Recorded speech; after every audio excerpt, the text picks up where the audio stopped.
Olá, está começando mais um UBEcast. A UBE, União Brasileira de Escritores, é a casa do escritor brasileiro. Associe-se em ube.org.br/associe e participe deste podcast, que tem trilha sonora original Candongas Não Fazem Festa, de Zeca Viana. Agradecemos também a Eliakim Batista, responsável pelas redes sociais da UBE, e a equipe do Gargamel Estúdio, onde estamos. Rodrigo Costa, André Luiz Albuquerque, Vitor Brandão e Vinícius Souza. Eu sou Felipe Franco Munhoz e hoje converso com Michel Riodel, figura central nos estudos de literatura brasileira na França, autor, tradutor, professor, titular da Agrégation de Letras, fez doutorado em literatura comparada, exerceu como docente na Universidade Poitiers, foi professor responsável do Departamento de Estudos Lusófonos da Sorbonne Université, diretor da UFR de Estudos Ibéricos e Latinos-Americanos na mesma universidade e é membro do CRIMIC. Eu provavelmente estou pronunciando isso. CRIMIC.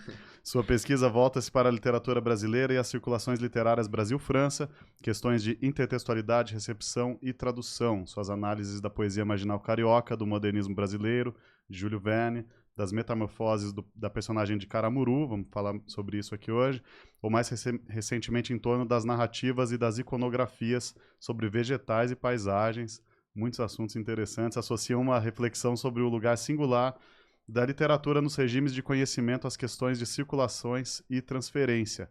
É também tradutor de Ana Cristina César, Modesto Carone, José Almino, Milton Ratum, Fernanda Torres, João Guimarães Rosa, entre outros. Inclusive, recentemente nós conversamos com a Safa Jubran, aqui também tradutora do Milton Ratum para o árabe.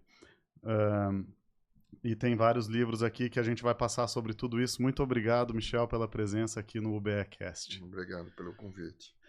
Eu sempre começo aqui tentando, para a gente começar tentando traçar a trajetória dos nossos convidados, perguntar como se deu o seu, como despertou o seu interesse pela literatura. No seu caso, que eu imagino que deve ter um interesse primeiro pela literatura de língua francesa, né, pela língua francesa. Então, como se deu isso e depois, aproveitando para já puxar para como se deu o interesse pela língua portuguesa e pela literatura de língua portuguesa. Sim. Bom, eu acho que a vida ela é feita de alguns acidentes, assim. É, o Lucrécio falava assim, Clinamen, né? Todo tinha uma direção certa, mas de repente um átomo desviava da rota e, bom, agora, eu acho que os acidentes eles têm efeitos.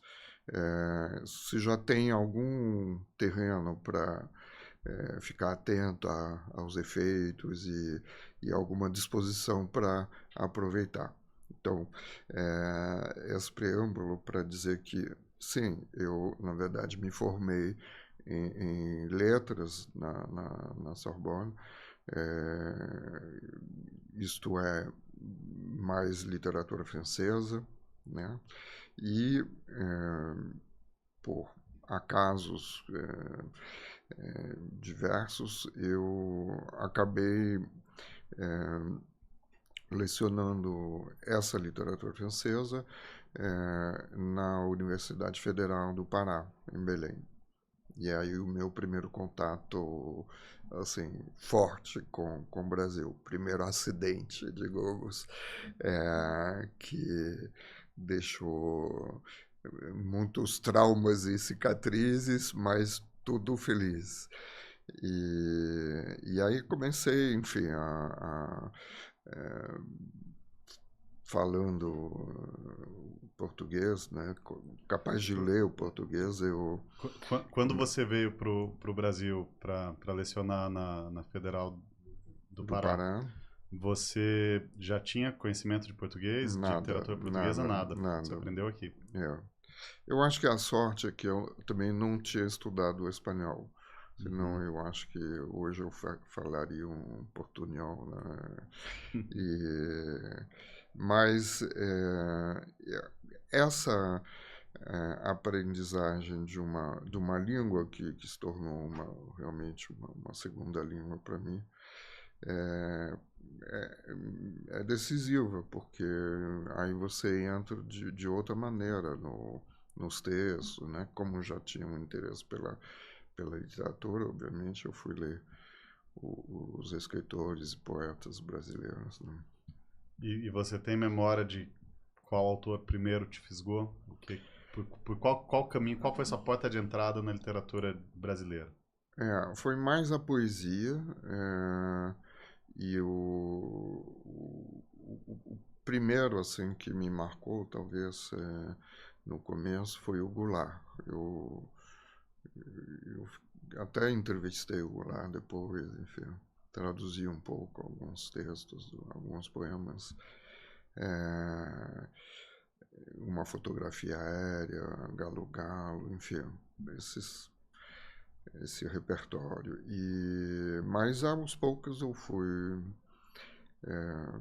lendo mais, né?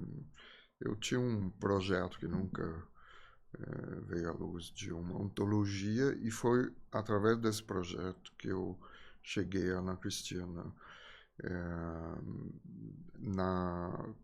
Assim, eu comecei a traduzir com uma amiga que era muito fã da Ana Cristina, e traduzindo eu vi o quanto era sofisticada e complexa essa poesia. E hoje realmente eu acho uma pérola essa obra. Conta um pouco pra gente, Michel, sobre como se deu esse processo. Aqui eu tô com um livro, uma tradução do Michel Riodel, edição da Chandane, em colaboração, tradução em colaboração com Pauline Alphen, uma edição bilíngue da Ana Cristina César, publicada na França. Então conta pra gente como que se deu o seu processo de tradução dessa obra e depois de publicado esse livro, como se dá a recepção da obra da Ana Cristina César na França, como isso pode também voltar para o Brasil, que eu sei que além disso, né, você tem um trabalho acadêmico sobre. Bom, a gente vai tentando passar por tudo isso aos poucos. Primeiro veio a tradução, depois o trabalho acadêmico, ou não? Não, na verdade, a Ana Cristina é um trabalho acadêmico. A tradução porque, faz parte de um trabalho acadêmico. Quer dizer, ela decorre né, porque eu estava... essa antologia saiu em 2005 e eu ainda estava fazendo uma tese que demorou bastante sobre a obra dela, que eu acabei defendendo em 2007. Então, quer dizer, teve esse momento de trabalho com a Pauline, né, de tradução. A gente escolhia um texto, outro, e confrontava as hipóteses de tradução, e aí eu fui vendo o quanto complicado era traduzir a Ana Cristina, porque era sempre uma palavra puxava uma outra, muitas ambiguidades, muitas ambivalências, e o uso que ela faz, o modo como ela escreve, em cima das leituras, das traduções e até das conversas entre amigos, das cartas, etc. Então, é um texto que parece muito espontâneo e que, na verdade, é extremamente trabalhado, extremamente complexo, né? E geralmente não é assim, ela não se satisfaz de uma referência ou discreta ou explícita, geralmente bem vedada a um autor, mas a dois, três ao mesmo tempo, né? Uhum. Por exemplo, ela vai citar, fazer um jogo com o Mário de Andrade, mas que está citando Baudelaire. E esse é o tipo de jogo que ela adora fazer e que torna muito rico e muito fascinante, na verdade, tanto o processo de criação poética, quanto assim, a relação que isso induz com o leitor, né? E um outro ponto que eu acho que pode ser interessante para a gente conversar aqui também sobre isso, e essa mistura do seu lado tradutor com o seu lado acadêmico, pesquisador sobre Ana Cristina César, você comentou comigo há alguns dias que ela faz uma ela cita uma pintura do Tintoretto sem citar, Sim, né? E você, bom, conta pra gente essa história, mas eu também queria aproveitar para perguntar para você, é, até que ponto uma referência assim que é bastante velada dentro de um trabalho literário, até que ponto é importante para o tradutor mergulhar dentro dessa obra e a ponto até de descobrir o que é um pouco secreto ali, que a maioria dos leitores vai passar muitas vezes por essa informação sem identificar, né? Mas aí também tem o seu lado de pesquisador que foi entender. Conta pra gente qual é esse quadro e que ela cita e como você descobriu qual ele era. sei. Que na verdade, assim, quando você começa a frequentar e entender um pouco o processo criativo, o processo de escrita da Ana Cristina, aí você fica atento até quase de um modo excessivo, né? Você acha que em qualquer momento você tem na esquina da frase alguma referência. E é um trabalho que eu fui, então, desenvolvendo a partir da marginalia. Eu precisava ver o que ela tinha lido e, inclusive, anotado, rabiscado e tal, para identificar parte dessas fontes e como ela transformava, porque o barato é esse, não é tanto assim, ela citou Otávio Paz. Não, é como ela manipula isso depois. Então, também enfim, é um estudo da obra da Ana, mas uma reflexão sobre as fronteiras entre tradução e criação, enfim. Então, para responder exatamente essa referência do Tintoretto, no Luvas de Pelica tem uma cena assim de sedução entre a voz, uma voz feminina e um rapaz. E assim, eles vão se aproximando, tem uma coisa é, assim, progressiva, e uma cena, enfim, finalmente o encontro acontece, mas ele mobiliza elementos muito estranhos, tipo pavões. Começa uma descrição, uma enumeração de elementos muito curiosos que justamente quando você está alertado, né, você acha, opa, deve ter alguma coisa aí.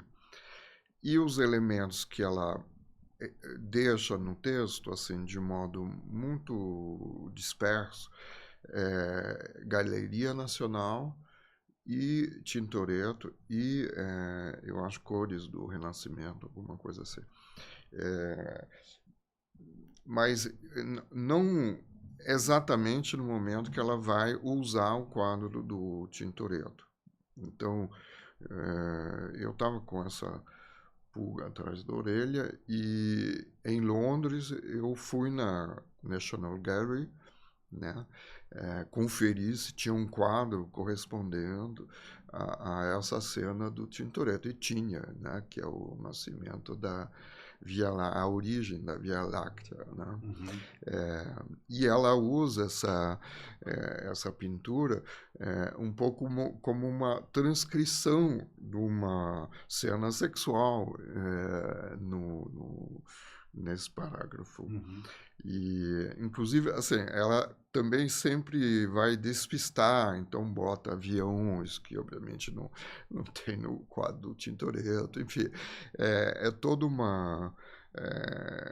um trabalho de imaginação e de recriação, mas ancorado, que dialoga. Isso que é fascinante na Cristina, que ela consegue produzir um texto que é muito dela, muito pessoal, muito reconhecível, né?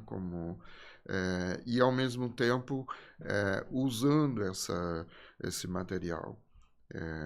Tem um texto que é também fascinante nos Inéditos, que é um livro que saiu depois da morte dela, que ela, na verdade, reescreve um poema famosíssimo do Baudelaire, que é O Cisne, né? E a pessoa que editou não sabia, não identificou a fonte, colocou um título que ela nunca tinha colocado, um título que, aliás, é um equívoco, né? Mas, enfim, ficou conhecido hoje como a Carta de Paris. Na verdade, claramente é um texto que se situa na Inglaterra, e ela vai construindo uma reescrita do Cisne do Baudelaire, sabendo que o Cisne ele tem uma questão central, que é a questão do exílio. Né? Ela escreve isso quando ela está pela segunda vez na Inglaterra, em 80, trabalhando, preparando um mestrado sobre tradução literária, né? E ela, quer dizer, 80 é um momento de volta dos exilados brasileiros, né? Tanto em Londres, em Paris, enfim, ela vai algumas vezes em Paris nessa ocasião. E então a questão do exílio que está no Baudelaire e num contexto político muito específico, que é a anistia outorgada pelo Napoleão III, né? É transposta para a anistia dos exilados brasileiros. Mas isso é tudo muito cifrado, enterrado no texto. Né? Você precisa conhecer bem o Cisne, bem o contexto da escrita, e aí da escrita dessa suposta Carta de Paris. E aí assim, o Cisne vira o Sabiá do Gonçalves Dias, vira outras coisas, entra um monte de referências, é um trabalho, é um texto admirável, tanto que a pessoa que editou, né, nos Inéditos, achou que era dele, ponto, né? Sem imaginar todo esse trabalho. Então, isso é o que ela cada vez mais vai fazer, sobretudo porque ela está estudando, isso é uma coisa que eu acho importante, que ela pensa a tradução em todos os aspectos, ela é tradutora, ela estuda, produz textos e traduções para esse mestrado, e ela cria com a tradução. Então, isso assim, é muito particular, né? Como, enfim, esse jogo com outros textos existe na poesia de modo geral, mas o modo como ela elabora isso, eu acho que bem em cima de uma concepção da tradução. Tanto que tem um texto maravilhoso dela, que não entra no mestrado, mas que ela escreve nesse momento, que vai ser publicado depois, que é o Pensamentos Sublimes sobre o ato de traduzir. É um texto belíssimo, marcado pelo disco do Caetano Cinema Transcendental, em que tem algumas referências à tradução, né? Meu trabalho é te traduzir, né? E a tradução pelo Augusto de Campos do poeta inglês, agora me foge o nome, mas, enfim, ela vai construindo, né? Tanto que ela adota um sistema take one, take two, imitando o cinema, jogando com a ideia de cinema transcendental, né? E, na verdade, assim, ela tem alguns textos acadêmicos e tal, ela não é tida como uma teórica, mas a reflexão dela passa pela prática e por uma série de produções importantes. Na verdade, ela tenta pensar um espaço para assim, articulando a tradução, os diálogos intertextuais e a criação poética. É incrível isso. O Augusto de Campos traduzindo poeta inglês pode ser William Blake, né? Não, Porque bom, ele traduziu o Tigre, né? Mas enfim. sim, sim. Não, mas é um poeta metafísico. Hum. Bom, Agora, muito interessante, muito bonito essa ideia da interferência sobre uma referência, né? Que ela, inclusive uma referência de uma obra visual, ela cria em cima e transforma numa outra coisa. Achei isso lindo. Você traduziu além de poetas, né? O que normalmente é mais raro a gente ver. Tradutores traduzindo poesia e autores com vozes tão diferentes, né? Você também traduziu autores de prosa, como a gente já citou aqui, o Milton Ratum, por exemplo. Qual a diferença para você, como tradutor, trabalhar com essas vozes diferentes, propostas poéticas, propostas de prosa, autores mortos, autores vivos? bom, é diferente traduzir um autor morto ou um autor vivo, porque o vivo você pode solicitar. O morto, vamos dizer, ele não vai reclamar da tradução. Cada um tem suas vantagens, mas eu nunca, assim, tive uma relação complicada com os autores que eu traduzi, autores vivos, né? Não, Você consulta, por exemplo, o Milton, você falou com ele, conversou? algumas coisas eu consulto. Por exemplo, uma coisa, eu traduzi os contos da Cidade Ilhada, né? E eu, assim, era uma questão que eu me colocava o quanto... Porque o Milton, assim, ainda é um livro bem localizado na Amazônia, né? Diferente da trilogia, mas... então tem termos, assim, expressões que são de lá. E que são exóticas para um leitor, digamos, do Centro-Oeste, né? Do Sudeste. Então, eu fiquei um pouco na dúvida da calibragem desse exotismo no texto francês. Entende? Porque aí tem um outro, quer dizer, tem um exotismo, mas que não é o mesmo exotismo, não perceptível da mesma forma, né? Então eu conversei um pouco com ele, troquei umas ideias a respeito e, bom, às vezes tem uma dúvida de uma frase ou outra. Às vezes você tem que conversar com a editora, né? Eu traduzi Órfãos do Eldorado e tem uma cena assim que a personagem principal cruza o cadáver da Florieta, né? E na rua depois de muitos anos e o texto diz assim, há um pequeno diálogo com uma pessoa e a pessoa diz, ela acordou morta, né?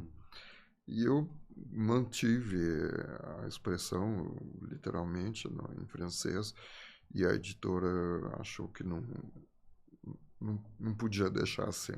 Aí teve uma negociação e o argumento da editora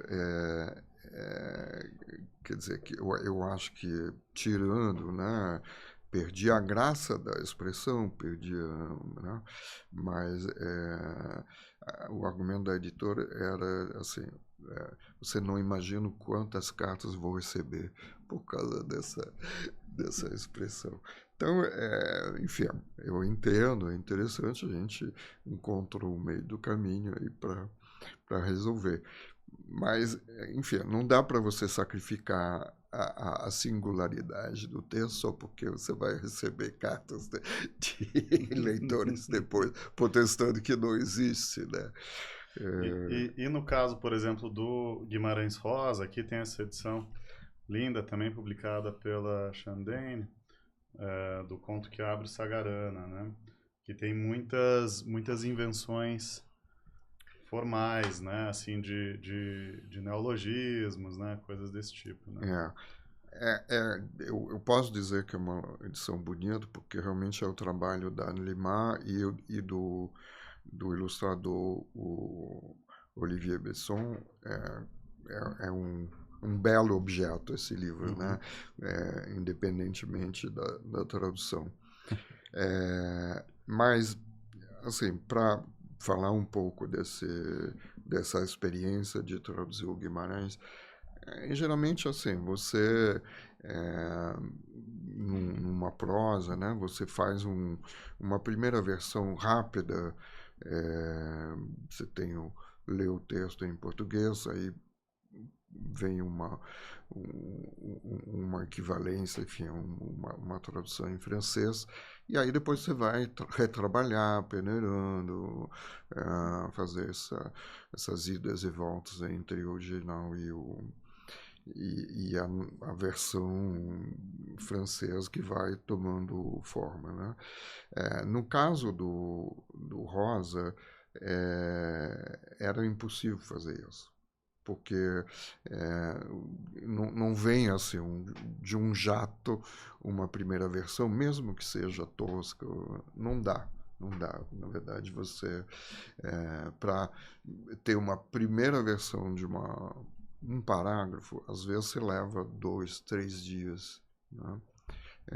No Burrinho Pedrez tem um parágrafo que é só formas de chifres e cores de boi, né?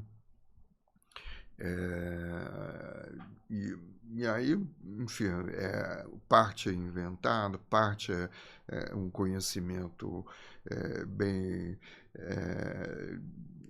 local, né, de como se chama tal cor. Enfim, eu frequentei muito um site francês que chamava-se, enfim, ele não está, ainda dá para ser consultado, mas ele não está em ativa, que era a Princesa Vaquinha, né, que tinha todas as cores possíveis de raças, enfim, e aí eu tentei navegar, mas havia uma outra especificidade no caso dessa tradução, que já existia uma outra, né? O Jacques Thériault traduziu todo o Sagarana, e então eu traduzia, chegava a uma versão que me dava uma certa satisfação, e depois eu ia ver o texto do Thériault. Eu fiz muito isso também, quando eu traduzi o Pushkin para o português, eu não olhava, eu evitava olhar traduções para outras línguas. Eu primeiro fazia a minha, depois quando eu tava com o texto pronto, assim, uma primeira versão pronta, eu ia comparar para ver se eu tinha feito alguma besteira, tinha Eu alguma, acho porque senão pode contaminar as nossas não soluções, pode né? contaminar, por um lado, mas também não dá para ignorar. Eu acho que Exatamente. o tradutor ele tem que saber tudo, ou quase tudo do texto, né? E então, enfim, às vezes o Thériault tinha umas soluções interessantes, ou entendia melhor, porque tem, às vezes, expressões. Bom, tem o léxico lá do Rosa, né? Mas às vezes nem esse trabalho, esse livro, ajudava. Por exemplo, algumas descrições de bois eu resolvi dialogando com criadores de gado, né? Que você falava a palavra ou a expressão, é assim, claro, é isso, né? E a solução no léxico era diferente. Então, é isso. E eu acho que também a tradução, você perguntou assim qual é o,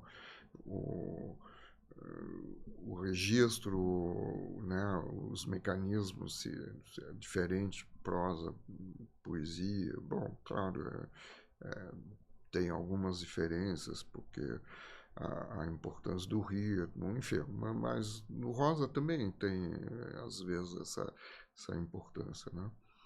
Mas, sobretudo, o que eu acho é que, no meu caso, eu não sou capaz de traduzir todos os textos. Eu posso, assim, até textos que eu gosto muito, mas eu não me sinto, assim, tem que encontrar a voz, o tom, então não é assim. E às vezes você reconhece um tradutor porque ele tem a mesma voz em todos os textos que ele traduziu, né? Quer dizer, começa a ser um pouco complicado isso. Eu quero aproveitar esse momento para fazer uma pergunta crucial para você, Michel, que bom, a gente está falando desse processo de tradução muito artesanal, que o tradutor mergulha naquele texto, como você disse, sabe tudo sobre aquele texto, vai nas minúcias de cada escolha léxica do autor, de cada proposta. E agora a gente está chegando numa fase do mundo que existe a inteligência artificial, diversos mecanismos que podem tanto auxiliar, não sei se é exatamente essa a palavra, auxiliar o tradutor, ou podem até fazer sozinhos. E estão ficando cada vez mais aperfeiçoados e estão se misturando cada vez mais com o cotidiano do mercado editorial. E eu queria te perguntar, então, qual é o seu ponto de vista sobre isso, tanto no processo criativo da tradução, quanto na interferência que isso tem em relação ao mercado de trabalho. Como você enxerga isso na França, que eu imagino que você deve estar mais familiarizado do que no Brasil, né? E também no universo acadêmico. Uma grande questão, uma grande revolução, na verdade, né? Em várias áreas, mas nessa área da tradução. Enfim, antes de responder, assim, levantar algumas questões, eu convidaria para pensar um objeto, sei lá, um móvel, né? Que um artesão produziu manualmente, demorou tempo e tal, e um móvel mais ou menos parecido, uma cadeira, sei lá, de produção industrial. As coisas não se equivalem, não é que a tradução pela IA ela é industrial, mas ela nunca vai ter até essa imperfeição, esse grão de voz, né, que alguém traduz assim. Bom, então, digamos, há uma curva assintótica, mas que nunca vai chegar exatamente a uma produção artesanal, digamos, né? É, e, às vezes, para certos textos, nem precisa, né, ser artesanal. É isso, quer dizer, começa aí a dificuldade, a questão, né? Você, sei lá, uma bula de remédio precisa de um grão de voz, né? Não, e você tem que traduzir isso, né, para vários países, várias línguas e tal. A língua jurídica, não sei como funciona exatamente. A língua jurídica, ela é ao mesmo tempo muito precisa e, dependendo de um contexto jurídico nacional, né? E aberta a interpretações, né? É, o, o Supremo Tribunal Federal não é a Corte Suprema. A Corte e Tribunal são duas noções diferentes e que vão ter as suas especificidades dependendo do vocabulário jurídico de cada país, né? Então, se o Supremo é equivalente à Cour Suprema, à Corte, né, dos Estados Unidos, não é. Uhum. Né? Bom, então, há outros problemas agora que tradutor era uma profissão aqui no Brasil. Ela demorou um pouco a ser valorizada e reconhecida, mas eu acho que ela chegou a ser bem reconhecida, enquadrada nos direitos, juridicamente e tal. E hoje o que a gente vê é que isso vai para o brejo. Na verdade, há editoras de livros populares, de grande venda, que dispensaram os tradutores. O tradutor virou um editor, um revisor de uma tradução produzida pela inteligência artificial. A própria União Europeia, que precisa, né, de um arsenal de tradutores, está modificando os contratos dos tradutores. Então, eu acho que, em certos casos, o trabalho de revisor dessa tradução feita por IA, ela exige muitas competências para, inclusive, corrigir os vieses da inteligência artificial, né?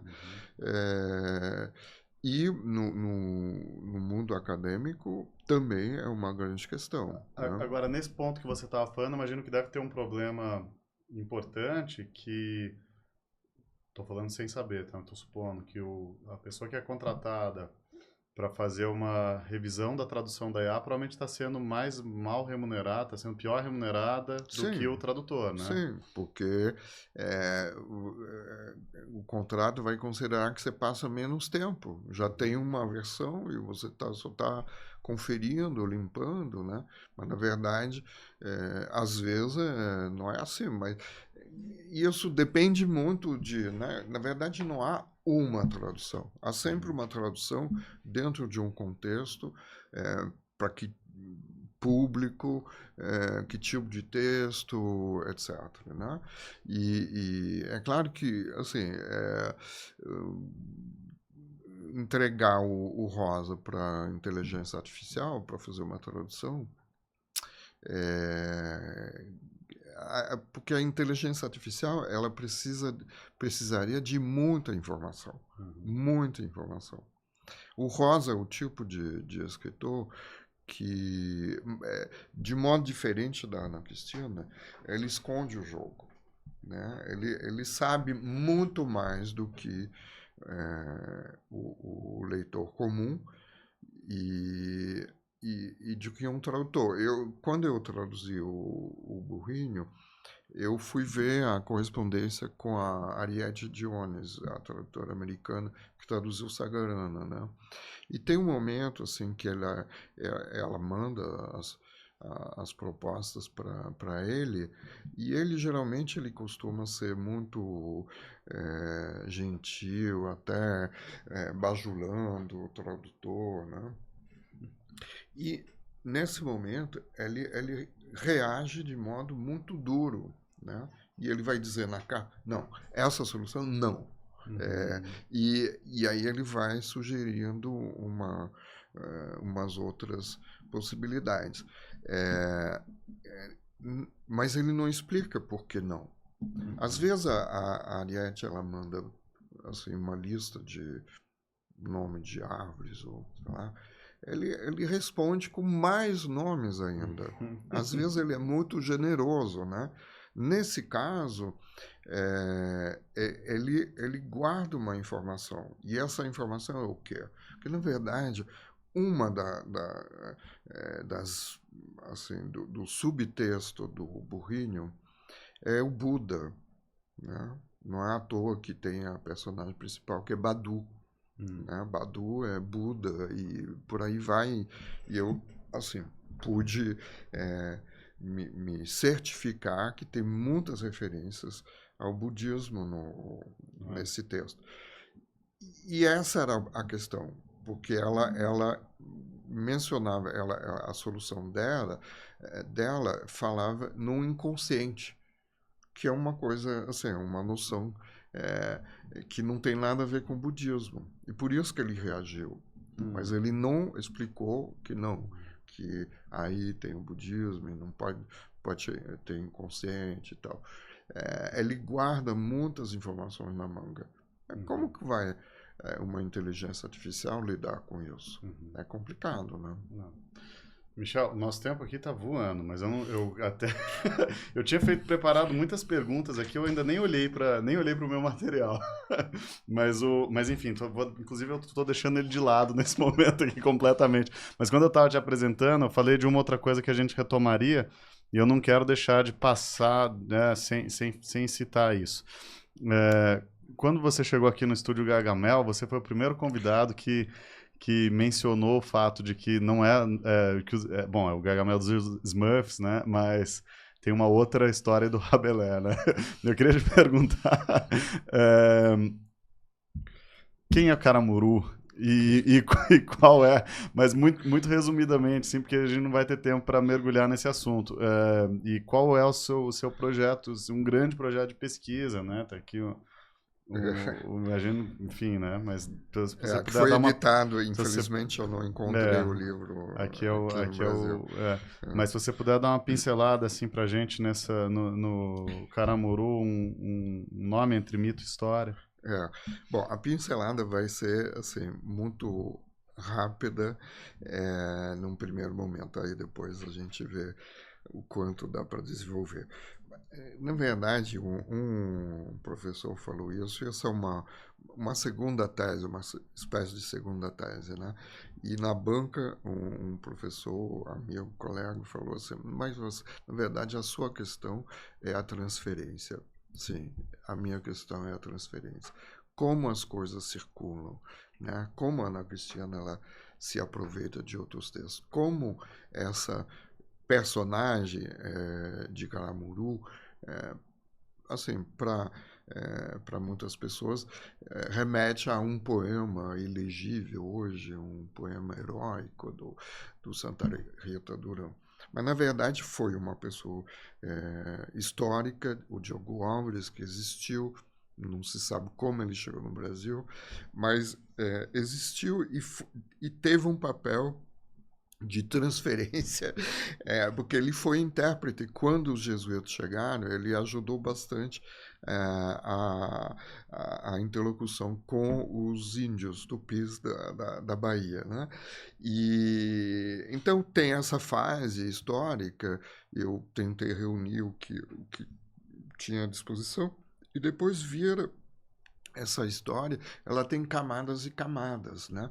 Que para nós hoje seriam considerados mito, né? Várias versões. E como o Lévi-Strauss falou, o mito não é uma versão e as suas variantes. É o conjunto de todas as variantes. O Caramuru é o conjunto de todas as variantes dessas camadas meio mitológicas que na época eram tidas como históricas, né?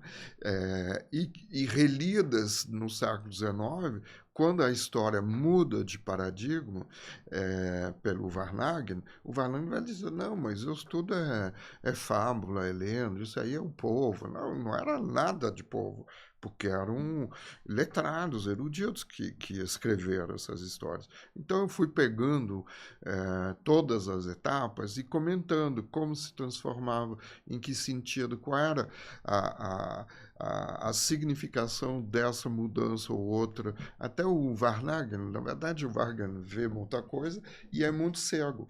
E isso me interessa, na verdade. Né? A transferência é o quê? Na verdade, não é apenas uma repetição. É uma repetição com uma criação de sentido. Você acrescenta um sentido. Qual é o sentido que você acrescenta? Por exemplo, o Ferdinand Denis, quando ele lê o Caramuru do Santa Rita em 1826, né, ele lê via O Último dos Moicanos e ele acha que uma um proto-texto do Brasil independente, né? Que não é exatamente o contrário, mas tudo bem. Os românticos, enfim, os românticos brasileiros, né, vão entrar nessa. E aí vai, o próprio Oswaldo, no Manifesto Antropófago, faz assim, umas referências ao Caramuru, ironizando, né? E tem até a minissérie do Guerra Reis, né, para Globo, que é interessante porque ele vai macunamizando o Caramuru, né? É um Caramuru assim na rede, ai que preguiça e tal, que é obviamente completamente outra coisa, mas então é isso que me interessa, na verdade. É como as coisas vão se transformando, né? E a literatura é isso. Não é assim o original sempre tem um pré-original, assim, tem e nossas leituras elas contribuem a acrescentar camadas, na verdade, né? Na verdade, o texto literário porque através desses pequenos exercícios acadêmicos eu tento pensar o que é a literatura, o que é o que diferencia a literatura da história, por exemplo, né? Que tipo de história? E eu acho que uma das grandes diferenças é que a literatura, o texto literário, a obra literária, é um texto incompleto. É um texto assim que o mesmo Rosa, que domina muito o texto dele, ele sempre alguma coisa vai escapar, né? Que é justamente o espaço da leitura, que vai complementar, completar e construir, acabar de construir provisoriamente um sentido do texto, né? Então, era um pouco para ilustrar essas questões, né? Não, isso é incrível e talvez seja justamente nesse vão do que não é dito que esteja o que é mais interessante, porque cada leitor é capaz de fazer a sua própria interpretação de cada coisa, né? E o livro se transforma a cada leitura. O livro se transforma a cada leitura e a transformação tem que se renovar a cada leitura, né? Quer dizer, a leitura ela dá ela para numa dada significação provisoriamente. Né?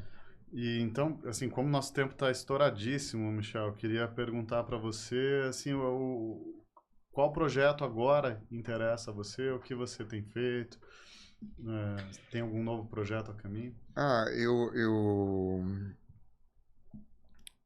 Bom, eu estou aposentado, então, e eu estou passando mais tempo aqui no Brasil. Um grande prazer foi dar curso com colegas, um sobre literatura e regimes de historicidade e temporalidade com Roberto Sulac, que foi um curso muito prazeroso enfim, a gente ainda tem projetos juntos. A Judith Rosenbaum me convidou para dar um curso também, estamos agora dando sobre o corpo de baile, e está sendo muito agradável, divertido, estimulante, né? Eu vou dar um mini curso na Maria Antônia sobre a Ana Cristiana, maio, junho. E eu tenho vários projetos, na verdade.